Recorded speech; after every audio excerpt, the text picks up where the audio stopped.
East St. Louis is a city in St.Clair County, Illinois, United States, directly across the Mississippi River from St. Louis, Missouri, in the Metro East region of southern Illinois. As of the 2010 census, the city had a total population of 27,006, less than one-third of its peak of 82,366 in 1950. Like many large industrial cities, it has been severely affected by loss of jobs in the restructuring of the railroad industry and industrialization of the Rust Belt in the second half of the 20th century.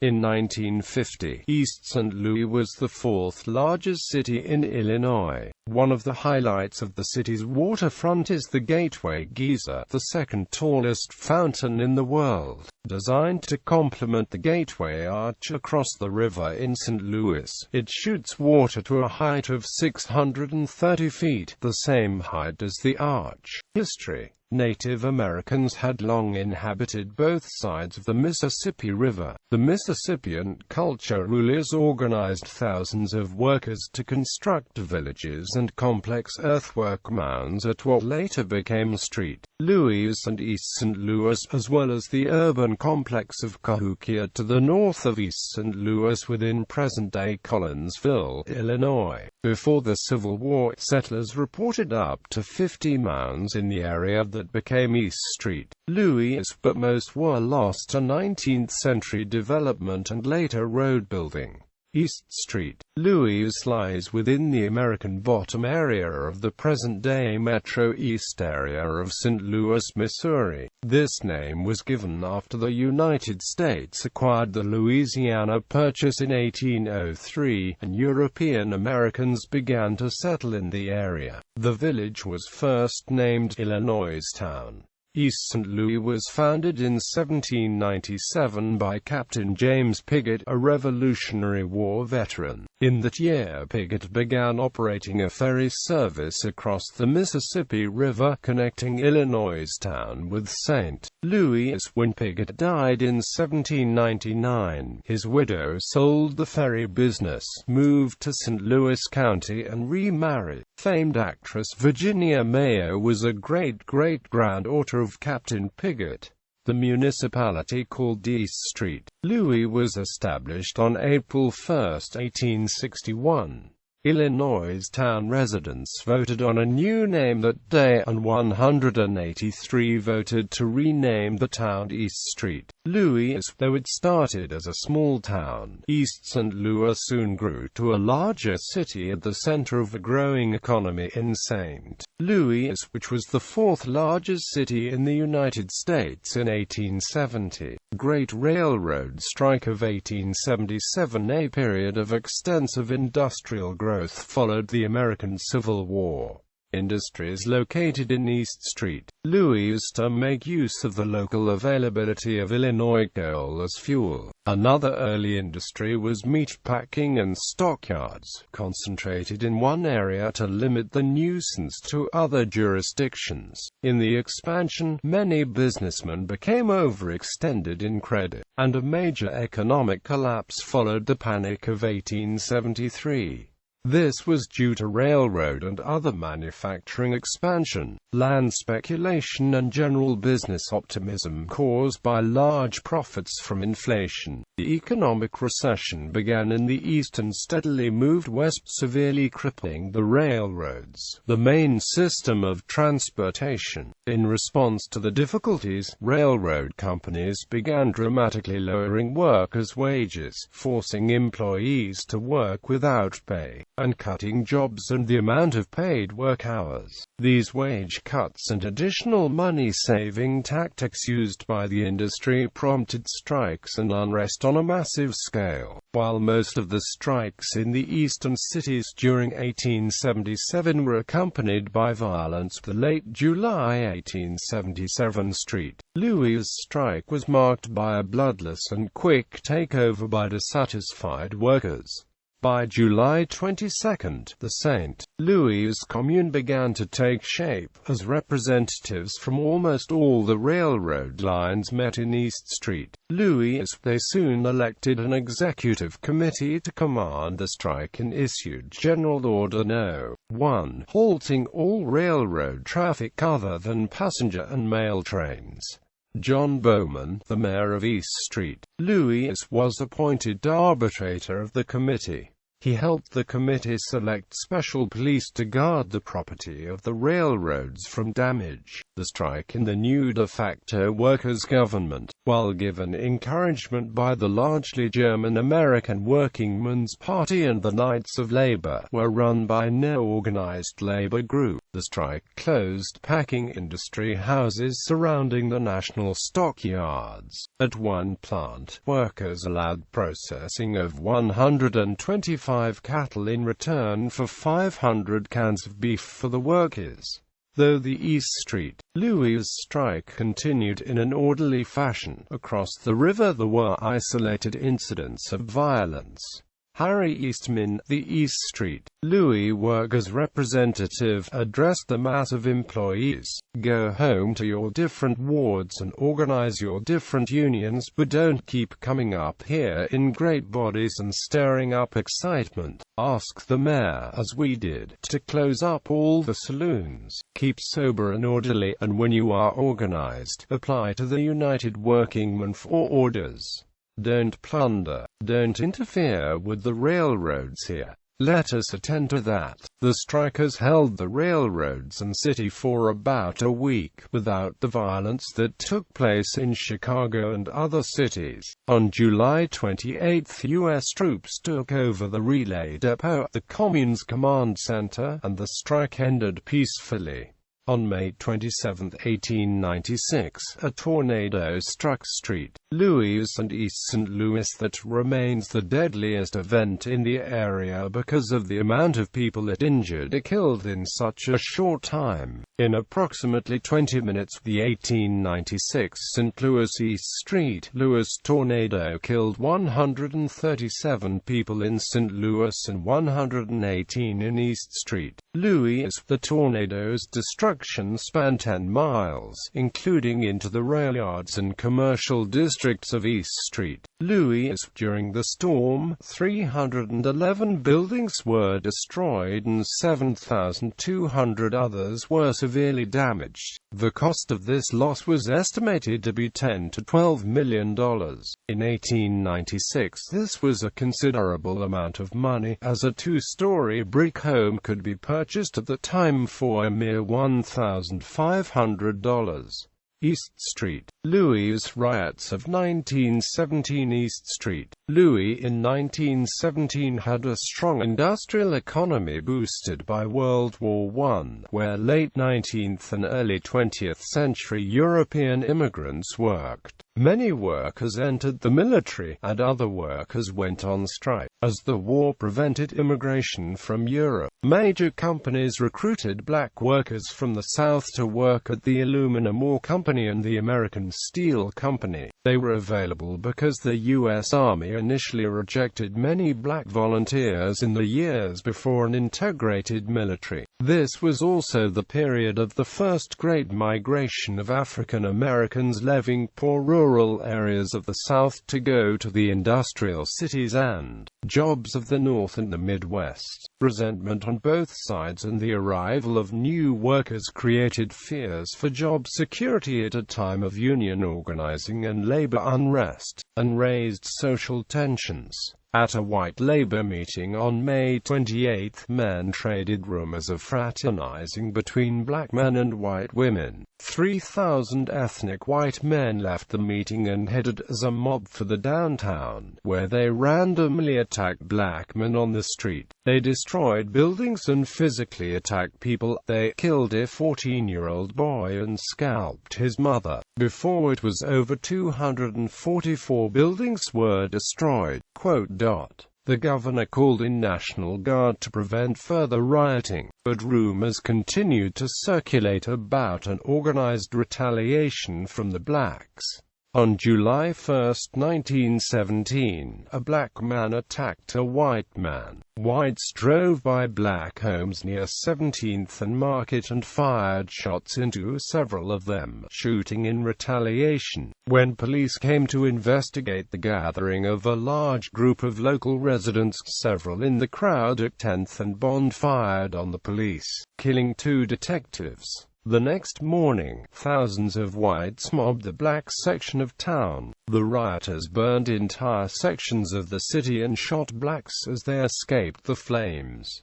They also lynched several blacks. Although the governor had called in the National Guard to try to control the situation, several accounts reported that they joined in the rioting. The mob included 10 or 15 white women, chased a Negro woman at the relay depot in broad daylight. The girls were brandishing clubs and calling upon the men to kill the woman.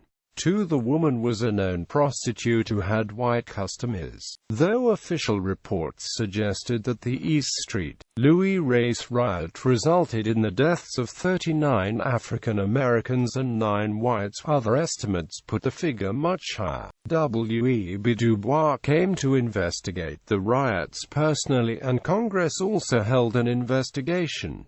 20th and 21st centuries East St. Louis was named an All-America City in 1960 and celebrated its centennial in 1961. It was known as the Pittsburgh of the West. Quote, its population reached a peak of 82,366 residents in the 1950 census.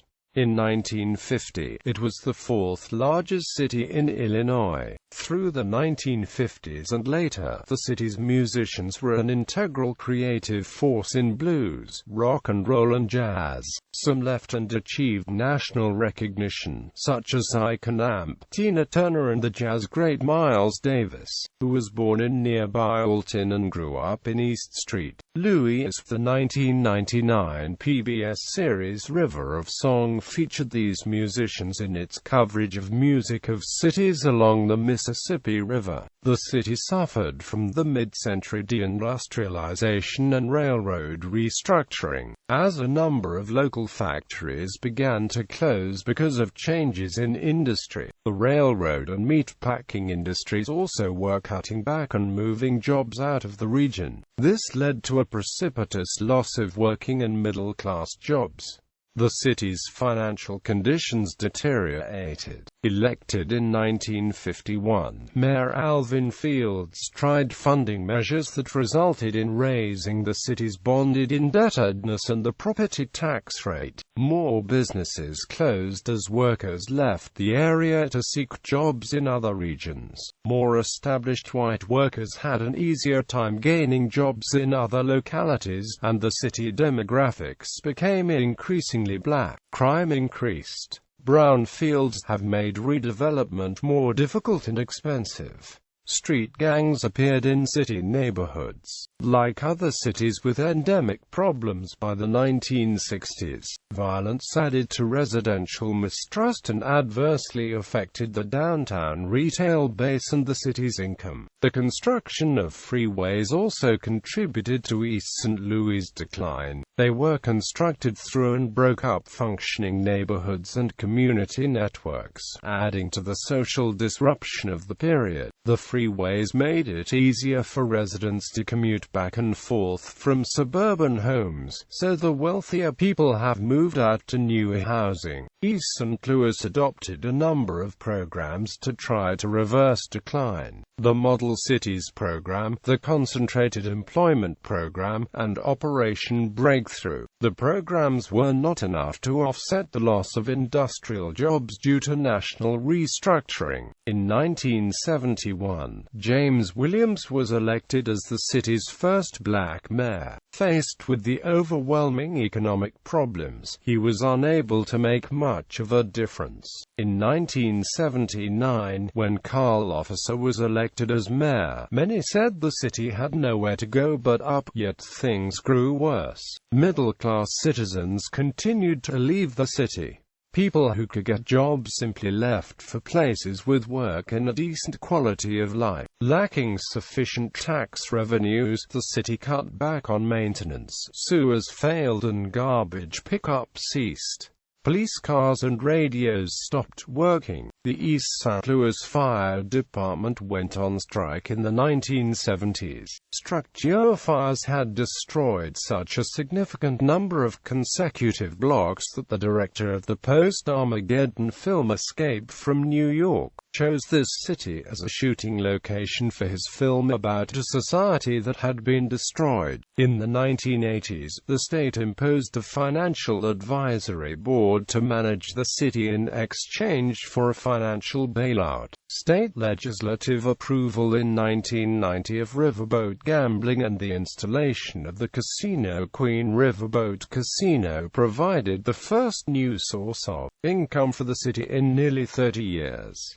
In 1991, Gordon Bush was elected mayor. Several major industries operating in the area have achieved separate incorporation as jurisdictions of the land where the plants are sited. These communities have virtually no residents, and the shell jurisdictions are outside the tax base of East St. Louis. Residents of the city, however, suffer from contaminated air and other adverse environmental effects of these sites. At the same time, the city's tax base is too poor for it to maintain its infrastructure, including the sanitary sewers, many of which have broken and overflowed in residential neighborhoods and schools. Since 2000, the city has completed several redevelopment projects. In 2001, it opened a new library and built a new city hall. Public-private partnerships have resulted in a variety of new retail developments, housing initiatives, and the St. Louis Metrolink light rail, which have sparked renewal.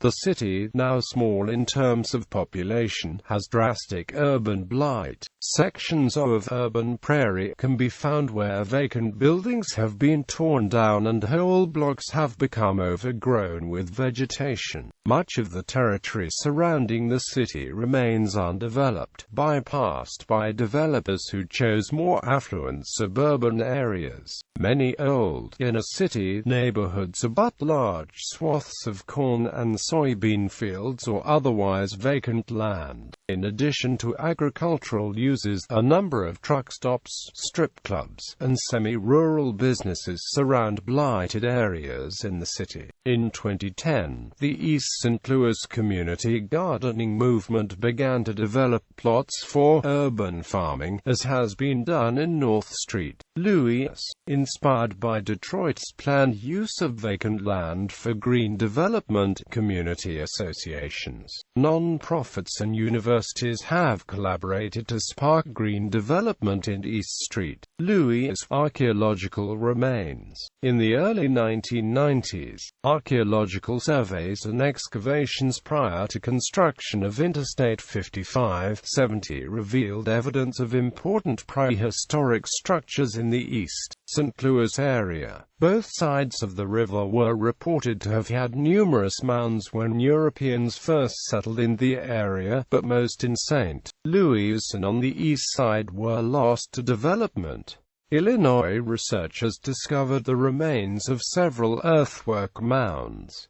In the East St. Louis area, 50 mounds had been mapped before the Civil War, and 7 remain visible today. The largest is estimated to have been originally 40 feet high and would have nearly covered a football field. Around the remains of this mound, researchers have discovered burial mounds, a large plaza, a wooden defensive palisade, and several other Mississippian structures.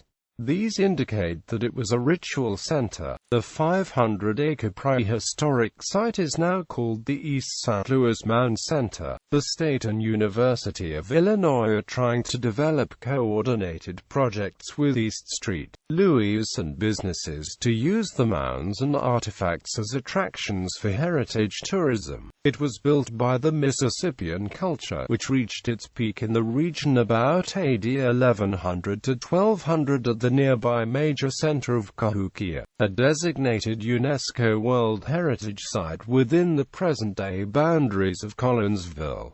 It is about 5 miles from East St. Louis. In 2012, archaeological work prior to construction of the Stan Musial Bridge across the Mississippi discovered artifacts and evidence of a formerly unidentified 900-year-old suburb of Cahokia in present-day East St. Louis. This site had not been mapped in the 19th century and was unknown. The Mississippian culture site is located in a present industrial wasteland. Researchers found evidence of more than 1,000 dwellings and a base of an earthen pyramidal mound. It would have been one of dozens of mounds when the community was active based on the size of the residential population of this site. Discovery of the site led scholars to increase their estimates of the total population of the Mississippians at Cahokia and in the area, now thought to have been about 20,000. They did not have the time to excavate the entire area, which is on private land and subject to risk of destruction by development. Geography. East St. Louis is located at 38.617 degrees north, 90.133 degrees west, 38.617 minus 90.133. According to the 2010 census, East St. Louis has a total area of 14.37 square miles, of which 13.99 square miles is land and 0.38 square miles is water. East St. Louis usually experiences cold winters and hot summers. On July 14, 1954, the temperature at East St. Louis reached 117 degrees Fahrenheit, the highest temperature ever recorded in Illinois. Transportation. East St. Louis is home to 4 St. Louis Metrolink stations: East Riverfront, 5th and Amp, Missouri, Emerson Park, and JJK Center. Interstate 55, Interstate 64, Interstate 70, and U.S. Route 40 run through East St. Louis and are linked to St. Louis by the Poplar Street Bridge and Stan Musial Bridge. Prior to its decommissioning, the fabled U.S. Route 66 also shared a concurrency with these interstate highways. In addition, U.S. Route 50 also shared a concurrency prior to its being rerouted to run concurrently with Interstate 255.